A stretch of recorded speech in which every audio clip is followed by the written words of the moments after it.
Assalamualaikum warahmatullahi wabarakatuh. Selamat pagi, semoga teman-teman selalu dalam keadaan yang sehat walafiat ya. Nah, pada kesempatan ini kita melanjutkan untuk part 2 ya. Jadi di part 2 ini nanti kita akan membahas mengenai bagaimana sih contoh dari perhitungan menggunakan rumus WISN di dalam lingkup unit rekam medis. Nah, pada bagian kali ini kita akan membahas mengenai perhitungan di bagian SPT. Nah, yang pertama kita harus memperoleh dulu waktu kerja tersedia. Nah, sama ya, jadi waktu kerja tersedia kita itu melakukan wawancara 1 minggu berapa hari. Oh, di sini adalah 6 hari kerja. Terus untuk 1 tahun kita melihat di kalender pada tahun yang akan kita teliti. Jika ini di kalender tahun 2018, maka kita lihat jumlah minggunya di kalender itu ada berapa kayak gitu. Teman-teman mau hitung manual nggak apa-apa, saya pun juga menghitungnya manual juga. Jadi jumlah minggu ya, jadi ini bukan 45 minggu, tapi 48 ini adalah jumlah minggunya, ada 48. Nah, terus 1 tahunnya. Nah, di 1 tahun pada tahun 2018 itu terdapat jumlah hari sebanyak 365 hari. Nah, jadi hari kerja petugas rekam medis di kolom A ini adalah 317. Kok bisa 317? Karena di sini 365 harinya dikurangi dengan jumlah minggu yang ada 48. Kan kalau minggu pegawai itu tidak masuk, ya kan? Entah minggu, entah apa, intinya dalam seminggu pegawai tersebut hanya masuk selama 6 hari saja. Kayak gitu. Jadi ini kan hari liburnya ya, Pak. Jadi 365 ini hari total dikurangi hari liburnya, ada 48 minggu. Setelah itu kita melakukan wawancara mengenai cuti tahunan. Nah, di sini cuti tahunan kita peroleh ternyata di instansi tersebut sudah sesuai. Jadi menggunakan eh, ikut dengan aturan di mana dalam 1 tahun pegawai itu bisa mengambil cuti maksimal 12 hari. Nah, ini sudah sesuai. Terus pendidikan dan pelatihan, nah ini kita juga dapatnya dari wawancara juga. Jadi kita wawancara petugasnya, ternyata dalam eh, hasil wawancara diketahui bahwa petugas tersebut melakukan pendidikan ataupun pelatihan itu dalam kurun waktu 1 episode ketika kita mewawancarai dari bulan Januari sampai bulan misal ini kita mewawancarai di bulan Juni, berarti kita hitung tanya dari bulan Januari sampai bulan Juni sudah mengikuti pendidikan dan pelatihan berapa kali. Nah, ini sudah terjawab. Jadi ini wawancara juga datanya. Nah, ternyata diperoleh jawaban yaitu 1 hari. Selanjutnya untuk hari libur nasional. Nah, ini hari libur nasional kita lihat di kalender. Oh, ternyata ada 21 hari libur nasional. Ingat, untuk hari libur nasional ini sudah teman-teman kurangi dengan hari minggunya atau hari di mana pegawai tersebut masuk. Nah, ini sudah saya kurangi, ini kita anggap hari minggu pegawai tersebut libur ya. Jadi ini sudah saya kurangi, jadi ada 21 hari libur nasional di luar hari minggu. Selanjutnya untuk ketidakhadiran kerja, ternyata dari bulan Januari sampai bulan Juni, pegawai tersebut sudah tidak hadir kerja itu sudah selama 3 hari. Nah, 3 hari ini bisa mungkin teman-teman menjabarkan, oh karena sakit, karena keperluan, ataupun karena apa. Intinya ketidakhadiran kerja di sini merupakan kondisi di mana pegawai tersebut tidak hadir dikarenakan selain cuti. Jadi bukan karena cuti ya, ini bukan karena cuti, tapi karena alasan-alasan tertentu. Nah, ini langsung kita bisa kurangin juga untuk memperingkas ya, untuk memperingkas mencari waktu kerja tersedianya WKT-nya. Ini langsung kita ringkas saja, jadi dengan rumus A dikurangi B tambah C tambah D tambah E di dalam kurung ya, B sampai E-nya dikali F kan kalau WKT. Nah, ini kita ringkas dulu. Jadi nanti untuk mencari WKT-nya tinggal F dikali ini kayak gitu. Nah, ini diperoleh jumlah hari kerja efektif selama 1 tahun itu ada 280. Jadi 280 ini hari kerja efektifnya petugas tersebut.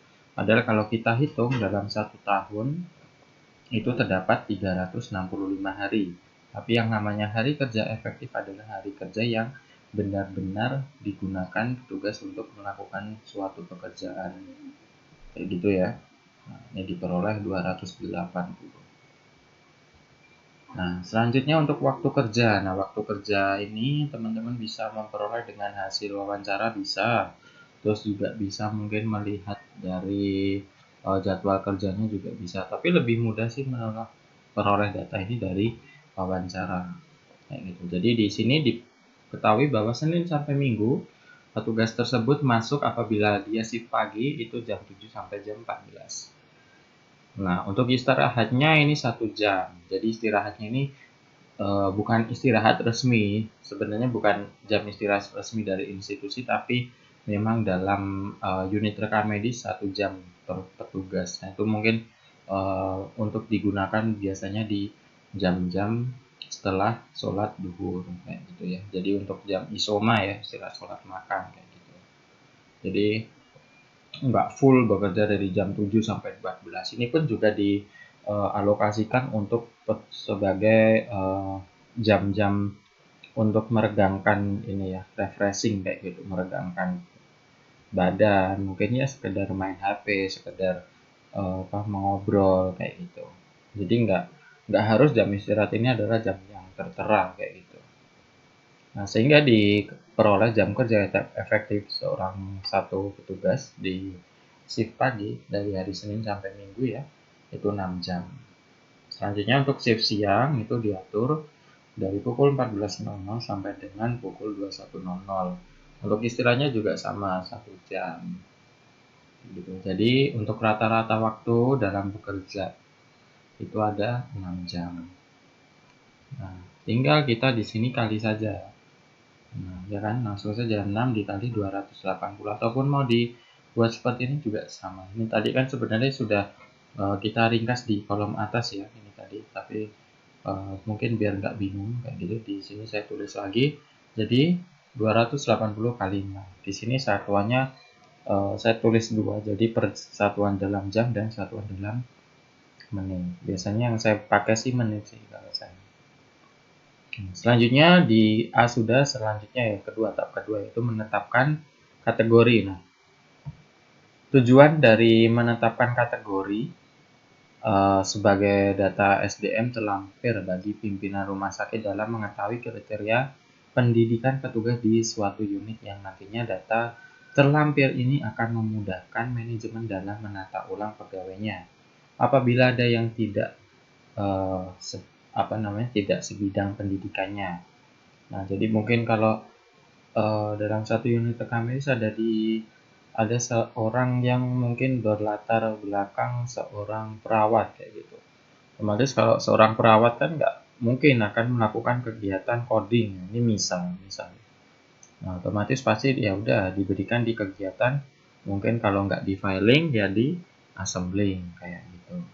Oh, mungkin juga ada yang dari pendidikan di jenjang SMA ataupun SMK yang nggak mungkin juga diberikan di bagian pelaporan kayak gitu, nggak mungkin, pasti diberikan di bagian mana, mungkin bisa di filing ataupun bisa di distribusi. Tapi untuk standar idealnya adalah seluruhnya harus petugas rekam medis kayak gitu.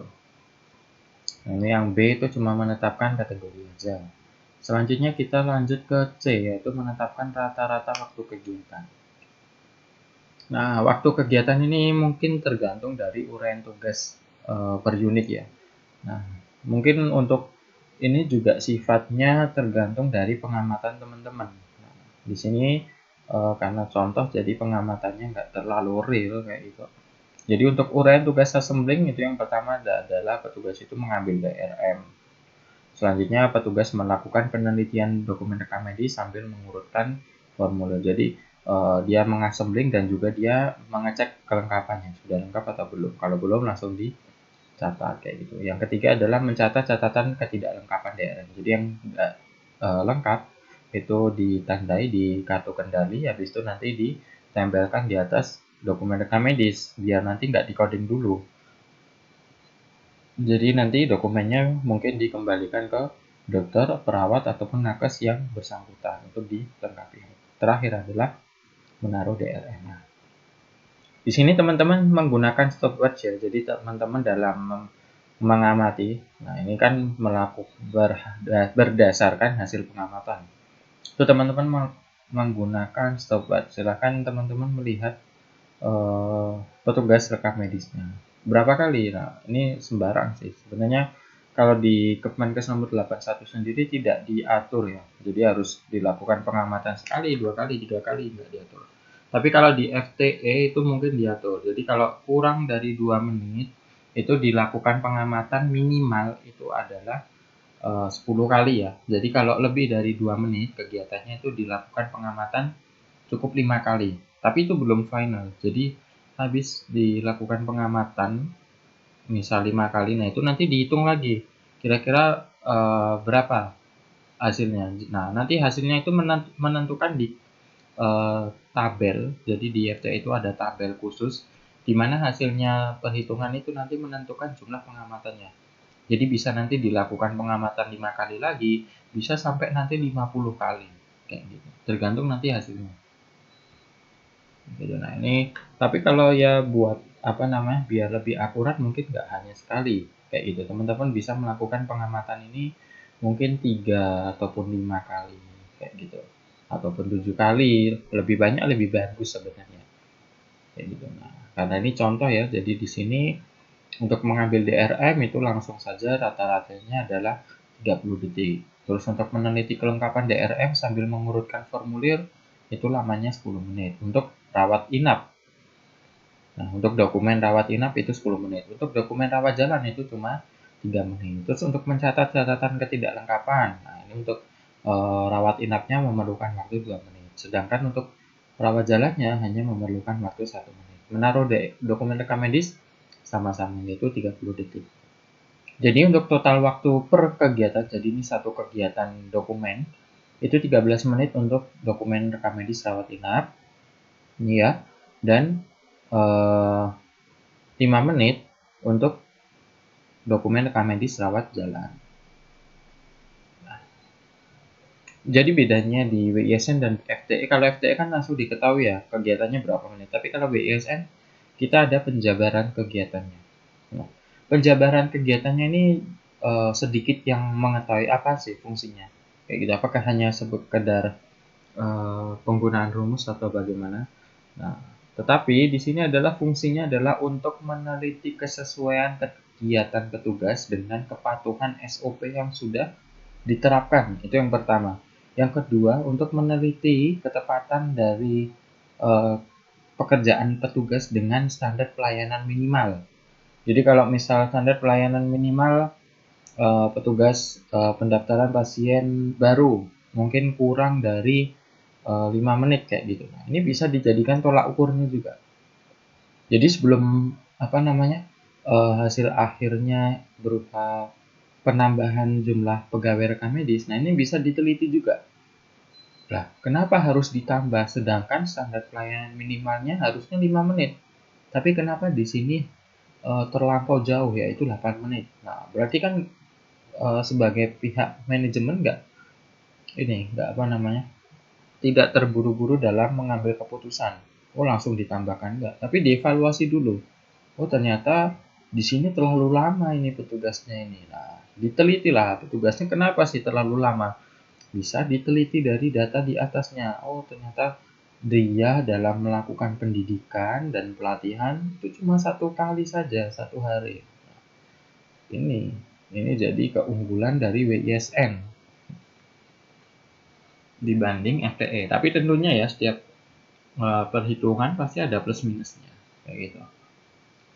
Nah, ini sisi positifnya. Jadi buat teman-teman yang mau mengambil skripsi mengenai beban kerja khusus di WISN itu bisa menggabungkan 2 kegiatan menjadi 1 penelitian. Misal tinjauan kebutuhan SDM berdasarkan kepatuhan SOP atau berdasarkan standar pelayanan minimalnya kayak gitu.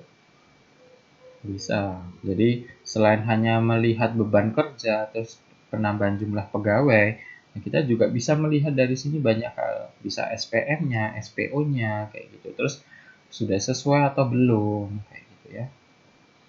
Ini jadi contoh dari apa namanya ini ya, contoh dari penerapan rata-rata waktu kegiatan ini bisa dilakukan dengan cara memperinci kegiatan tersebut. Jadi teman-teman lebih rinci, lebih bagus kayak gitu ya. Nah, tadi sudah diperoleh, jadi 13 menit untuk rawat inap dan 5 menit untuk rawat jalan.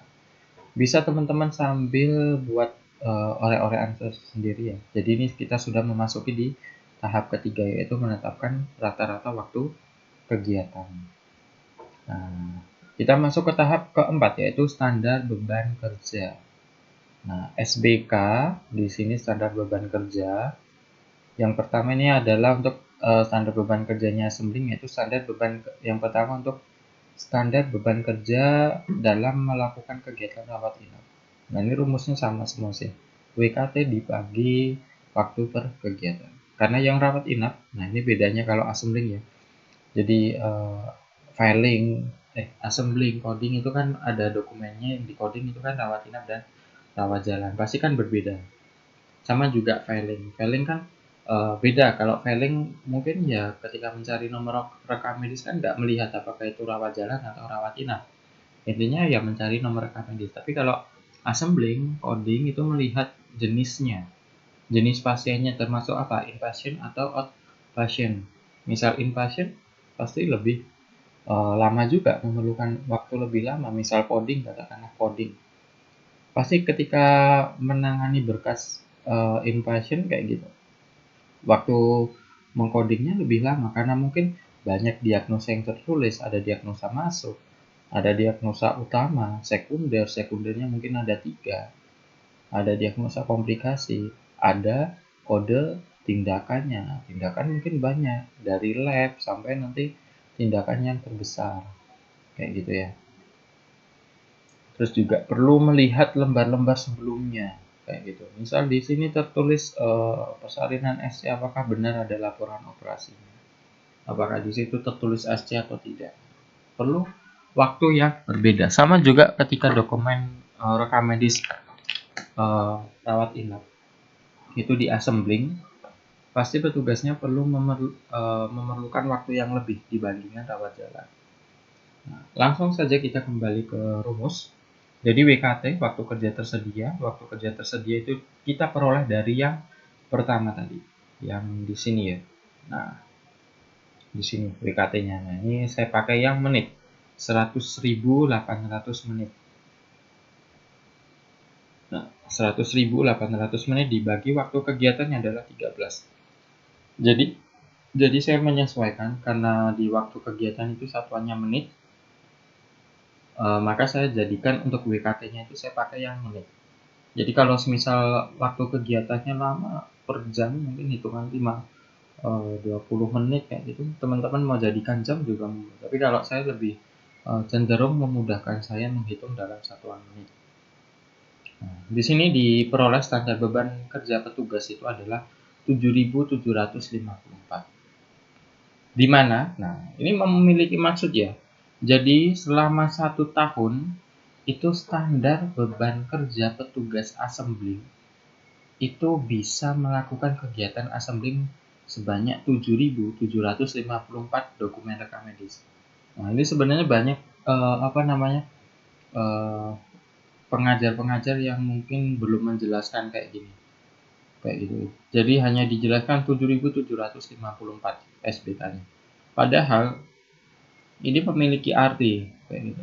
Jadi di Kepmenkes nomor 81 tahun 2004 itu juga nggak menjelaskan maksud dari SBK ini apa.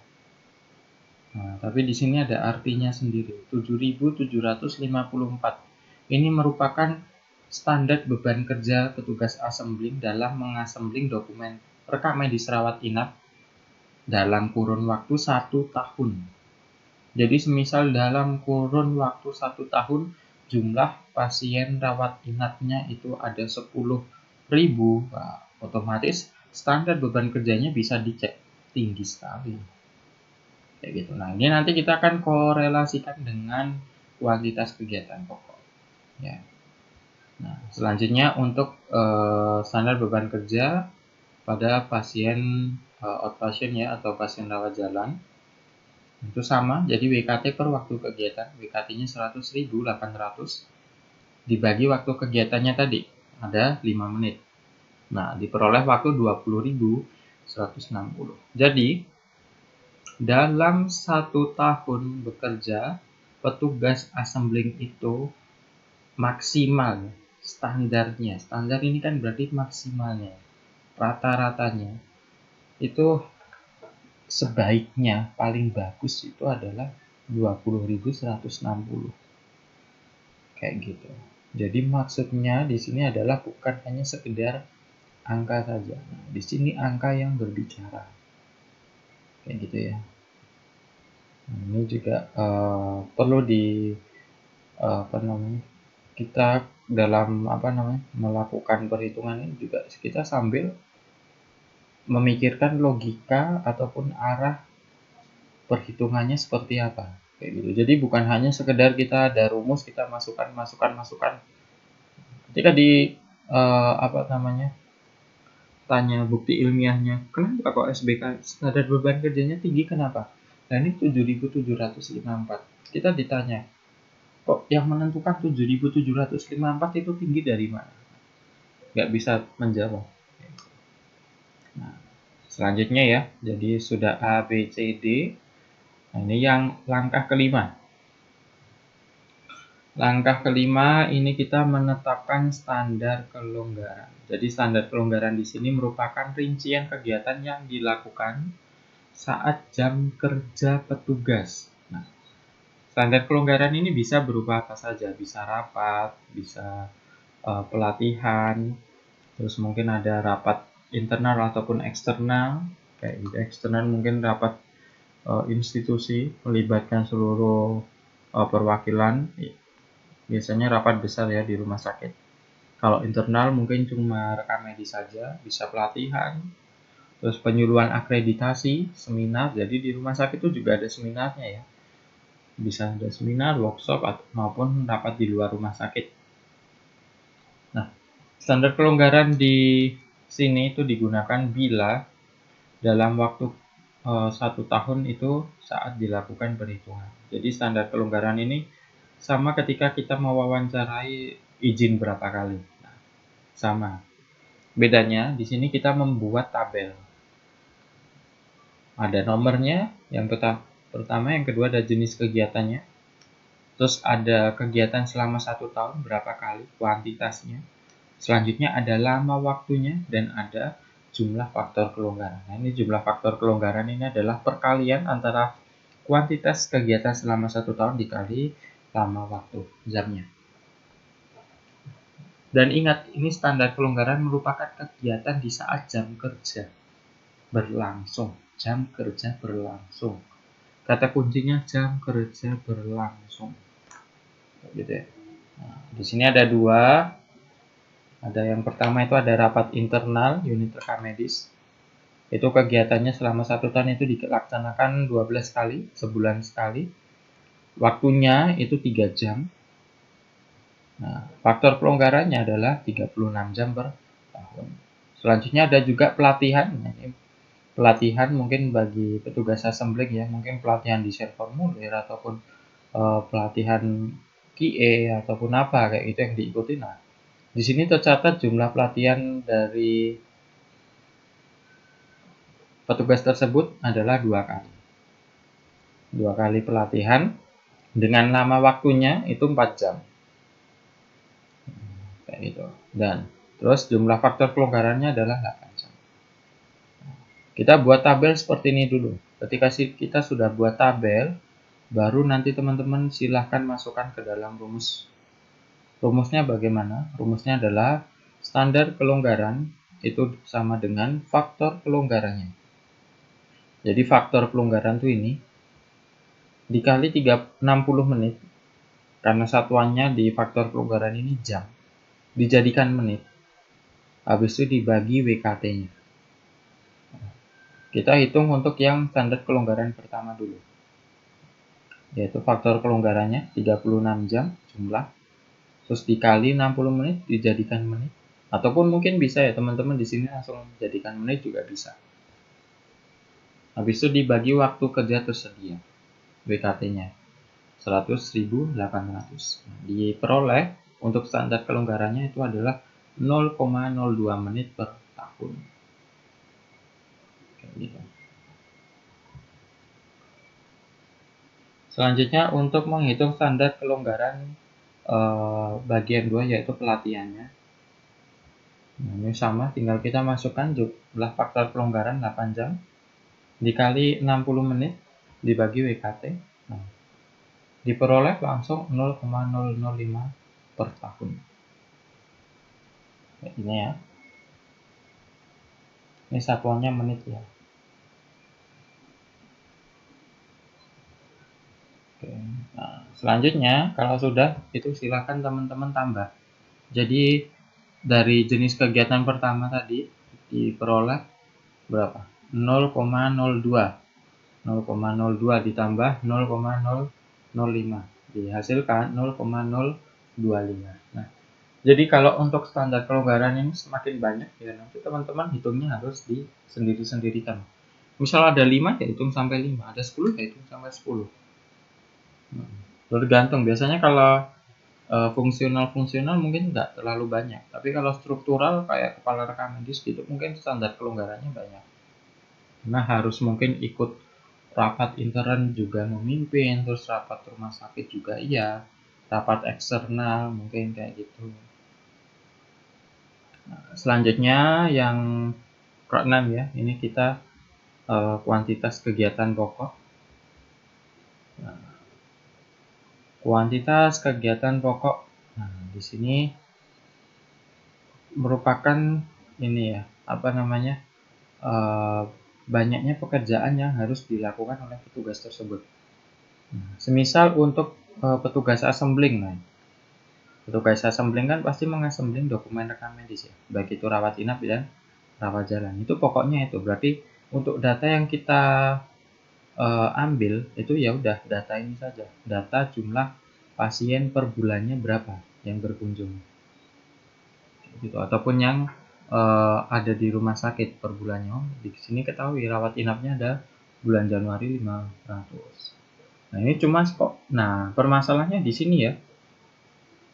Jadi kalau ini kan jelas ya, data ini bisa teman-teman minta di rekam medis.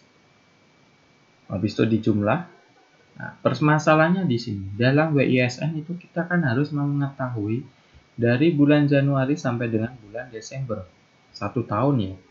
Harus 1 tahun. Nah, di sini permasalahannya di sini hanya diketahui sampai bulan Agustus saja. Apakah bisa kita hitung? Nah, tentu bisa. Jadi sudah ada rumus yang dinamakan perhitungan ekstrapolasi. Nah, perhitungan ekstrapolasi itu menggunakan rumus ABCD. Nah, ini sudah diatur juga dalam Kemenkes nomor 81 tahun 2004. Jadi kalau di FTE itu kan kita biasanya sudah mengetahui jumlah tahunnya. Ya, terus kita bisa memprediksi tahun. Nah, tapi kalau di sini kita bukan memprediksi tahun, tapi kita langsung memprediksi kira-kira banyaknya kuantitas pada bulan yang belum ada. Seperti itu. Nah, jadi jangan lupa meskipun belum sampai Desember ini tetap kita total dulu. Rawat inapnya berapa, rawat jalannya berapa, totalnya semua ada berapa. Kayak gitu. Sesuai dengan namanya, untuk rumus ekstrapolasi yaitu menggunakan rumus ABCD. Sesuai dengan namanya, di sini kita juga membuat kolom ABCD. Nah, tapi yang pertama itu tetap ada nomor, terus ada unit kerjanya. Nah, ini kegiatan pokoknya ini assembling ya. Assembling. Terus habis itu ini ada jumlah pasien, kuantitasnya. Bentar, ini saya rapikan dulu. Jadi kuantitasnya, nah A, B, C, D. Nah, ini sebenarnya belum terisi ya. Ini belum terisi. Nah, kita lihat pada keterangannya. Kolom A itu merupakan jumlah kegiatan pelayanan selama 8 bulan. 8 bulan ini tergantung dari data yang ada. Misal data yang ada cuma 5 bulan, ya di sini berarti 5 bulan. Kita lihat jumlah kegiatan pelayanan selama 8 bulan. Yang diminta adalah jumlah kegiatan pelayanan. Di sini ya. Jumlah kegiatan 62339. Nah, 62339. Selanjutnya yang kolom B itu merupakan rata-rata kegiatan pelayanan per bulan.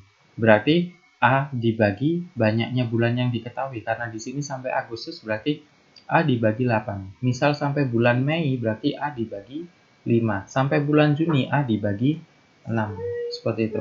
Nah, karena di sini bulan Agustus langsung saja A dibagi 8.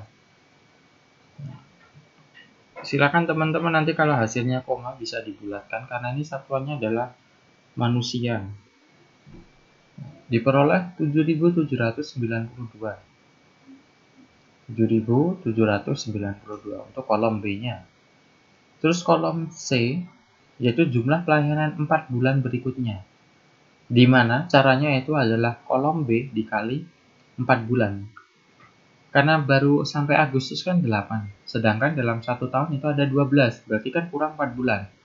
Misal baru sampai bulan Mei, berarti kurang 7 bulan. Karena ini sampai Agustus, maka kurang 4 bulan lagi.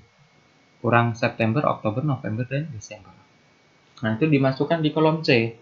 Rumusnya B dikali jumlah bulan yang kurang. Jadi 7.792 dikali 4 diperoleh 31.168. D ini adalah finalnya, yaitu jumlah kumulatif pelayanan selama 1 tahun. Jadi A ditambah C. 62.339 ditambah 31.168 diperoleh 93.507. Jadi ini kita sudah mengetahui 93.507 ini merupakan jumlah total pasien rawat inap dan pasien rawat jalan. Mau teman-teman ambil cari pasien rawat inapnya sendiri, pasien rawat jalannya sendiri, lebih bagus kayak gitu.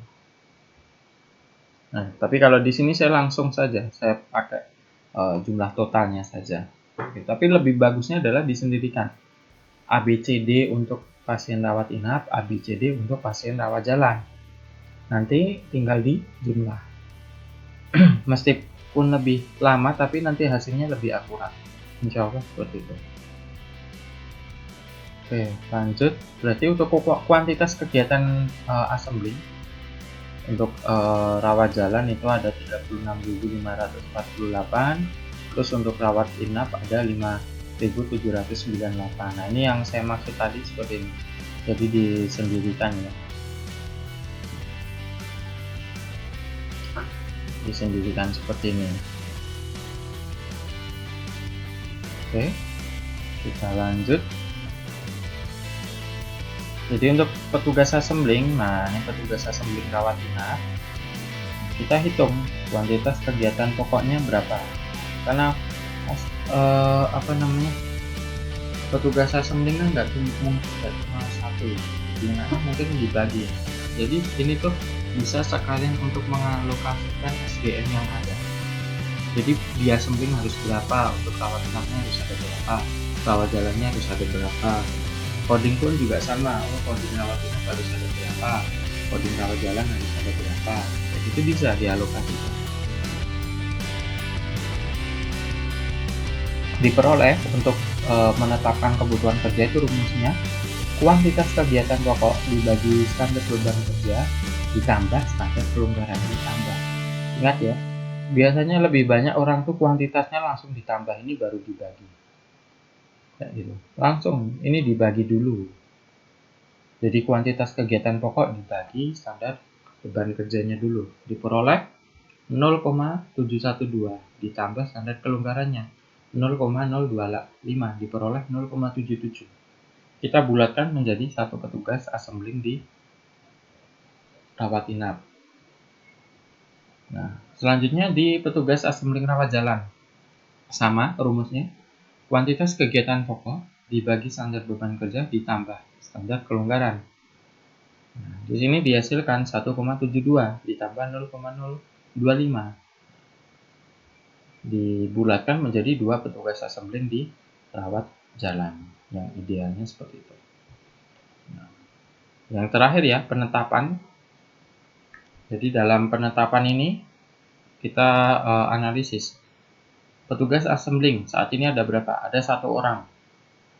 Ada 1 orang. Jadi baik itu rawat inap ataupun rawat jalan itu ada 1 orang.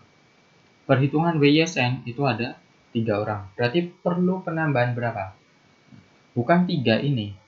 3 orang ini kan tadi terdiri dari 2 orang di rawat jalan ya. Rawat jalan dan 1 orang di rawat inap di RI-nya. Kebetulan P saya nggak bisa nih, jadi saya tulis RI. Berarti total ada 3 orang ya.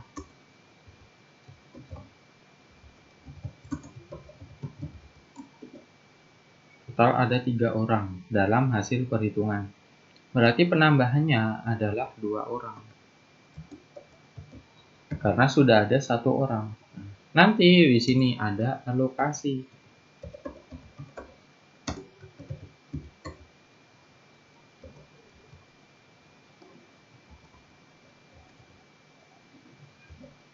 Alokasi SDM assembling. Nah, alokasinya 1 orang di rawat inap dan 2 orang di rawat jalan. Nah, ini nanti alokasinya seperti ini. Jadi kalau hanya penambahan 2 orang. Nah, jadi di WISN ini kita bisa mengalokasi, kita bisa memprediksi standar beban kerjanya yang ideal berapa sih. Kalau di FTE kan berupa persentase. Harus yang baik itu kan 100%. Tapi kalau di WISN kita langsung jumlah yang ditangani baiknya berapa sih. Oke, jadi kurang lebih ini ya perhitungannya. Jadi di sini berdasarkan hasil perhitungan yang dilakukan, maka selaku pimpinan unit rekam medis mengusulkan untuk melakukan penambahan SDM sebagai berikut. Yang pertama, nah ini ya, ini 2 petugas rekam medis dengan latar belakang pendidikan D3, D4, S1 rekam medis, memiliki STR aktif. Ini wajib ya. Nah, nanti biasanya dari sini disampaikan ke bagian HRD-nya. Oke, kurang lebih seperti itu. Mohon maaf ya apabila mungkin ada sedikit kata yang kurang jelas ataupun ada kesalahan, itu pribadi datanya dari saya. Apabila ada benarnya, alhamdulillah bisa untuk teman-teman belajar kayak gitu. Apabila nanti ada pertanyaan, silahkan chat di kolom komentar di bawah. Insya Allah nanti kalau ada waktu mungkin bisa saya jawab apabila saya mengetahui. Mungkin kalau karena kekurangan ilmu saya yang tidak bisa saya jawab, nanti mungkin bisa saya sertakan link di YouTube lain untuk menjawab pertanyaan dari teman-teman kayak gitu. Sekian dari saya, jangan lupa like, comment, dan subscribe. Terima kasih atas like dan komennya, semoga makin besar dan menjadi kemudahan buat teman-teman mahasiswa dalam nanti mencari pekerjaan dan sesuai dengan Oke, dari saya akhir kata, jangan lupa like, comment, dan subscribe. Semoga channel ini bisa menginspirasi dan juga bisa memberikan tambahan keilmuan. Apabila ada salahnya dari saya pribadi, apabila ada benarnya untuk datang dari salah, semoga apa yang sedikit ini bisa membantu kita dalam melakukan perhitungan sumber daya manusia kesehatan